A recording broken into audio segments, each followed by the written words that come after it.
Malawach is still on the board. It's the first of Brooklyn's 367 first-round picks that they have in this draft. Malawach is a big guy, a rim protector, a shot Gotta go blocker, big. so we got to ask.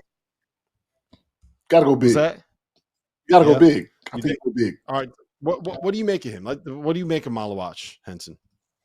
You know, being a big man, like, yes, I do love him. I think at this point in the draft, he's good for it. But I kind of he disappeared kind of down the stretch a little bit in those big time games where he was probably one of the more physically imposing threats. Like, I think he's a great player. And you know, the upside, he's young, big, but I'm not as high as him as other guys, but I think for the Nets, I think all they have is what Claxton down there. I think that's a perfect spot for him to kind of develop, and you know they need him, so he'll be able to play and get reps while also you know learning the game, and you know he just started playing basketball, so I think this is a perfect spot for him. I like him as a player, but I'm not as high as everybody else is on him. But I do like him. A bigger I'm Miles very Turner high. is just kind of here. I don't know about that one. Wow. I'm very high Damn on it. him because I think he's Egor offensively Demin's talented. going to 8. What? Yeah. Wow. He's good though. He's good. I'm okay with like, that. I'm okay with yeah, that. Igor's good. I'm Like with that. when I saw him play, he was in it like he had a different little gear to him. Like when I watch college basketball, guys that stand out on the screen, he stood out. He stood out. When I'm just watching the game, sitting back, he stands out. So I'm not mad at that. I like the pick. I like both picks. I like the Malawach pick because I think offensively he has a little bit more than what you think he does, John. I just think the Duke team Yeah. was so talented. That wasn't his role. Yeah. But what he does bring as a 7-footer is the ability to guard and switch, which is gold in today's NBA. So I think that this Egor Demin pick is really, really interesting because he was one of the guys where you either loved him or you were like, I don't think that this guy's a top 20 pick. It didn't seem like there was really in between with him. He's one of the better passers that you're going to find. He's a jumbo point guard at 6'8", but he's also turnover prone. He's not a great shooter. He's not a great athlete. He's not the most physical guy in the world. Like we watched someone like an SGA who's kind of like a similar physical profile, right, Henson, be able to thrive because he's so good at creating contact and creating space and being on balance. And I don't think that's Egor Demin. We saw Tyrese Halliburton, similar physical profile. As good as he is because of the way that he can pass, the fact that he doesn't turn the ball over, and oh, by the way, he seems to make every single 35-footer that's important. Every big shot from 35 feet, Tyrese Halliburton made. What do you make of his fit at the next level? Is he good enough to be that kind of lead number one guy? I don't think you draft him thinking he's going to be your lead. I mean, he's a guard that can get people involved, and you know he's kind of polarizing, but he's twitchy, right? He's twitchy.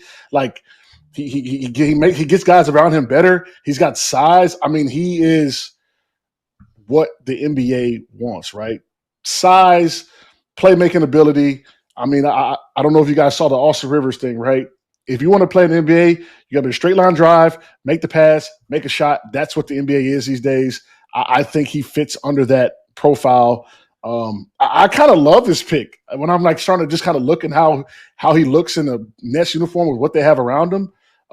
They can kind of build out their roster kind of around him if he becomes the guy that they think he can, being a top 10 pick. I mean, if you look at all the drafts, once you get past about 6, it gets a little wonky, right? So I like this pick for them.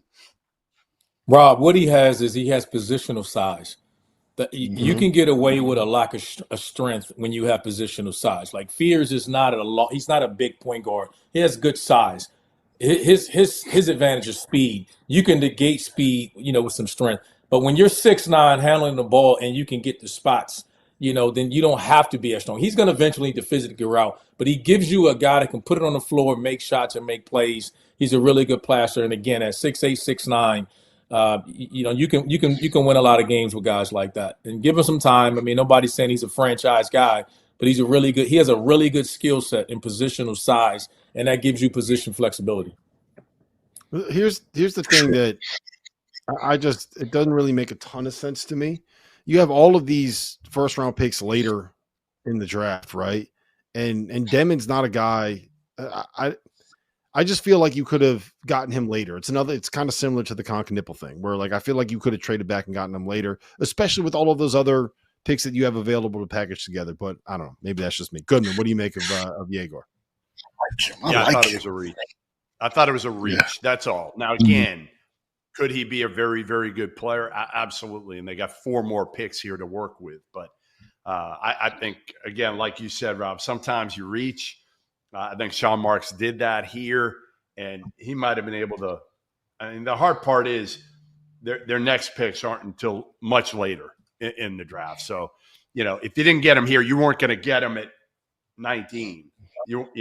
He's not going to be around at that point. So you take him here, and maybe you package a couple more of those picks up, get back into that 14 range, and get somebody else. Well, we talked about size, right? If they're picking this later, I'm sure that they'll be able to get their big later in the draft. So maybe that's kind of their thinking. Like, look, Malawach or wasn't high enough on the board for them to, they felt like then, Egor was the guy, and they'd be able to kind of supplement towards the back end of the draft, which they will be able to do. It's still a lot to like, though. I mean, you get past this, guys, then where were you going to go? I mean, where are you going to go? There's not a lot of guys. When we talk, like I said, positional size at 6'9", put it on the floor, good passer, can make shots. As a ball handler, you can't – where are you going to get that from? And you look at anybody else left here, that's what you're dealing with. You're looking at, all right, where do you go if it's not him? Yeah, maybe they just didn't love Malawach as well. I think anyone that watched the Final Four game and saw a 7'1" dude that's getting picked in the top 10 not get a single rebound against that Houston front line, I don't know. Hence, I think you got to lose. No, but one thing that translates is rebounding, right? Like in defending, and yes, he's a good rebounder and defender, but I just, for me, I don't know. I didn't love where, right now, I like him 9 to 14-ish. We can do that. But when I start seeing him in the top 7, top 5, I'm like, because of the center position is not as valuable as it used to be as well. So, it's just a different type of game nowadays. All right.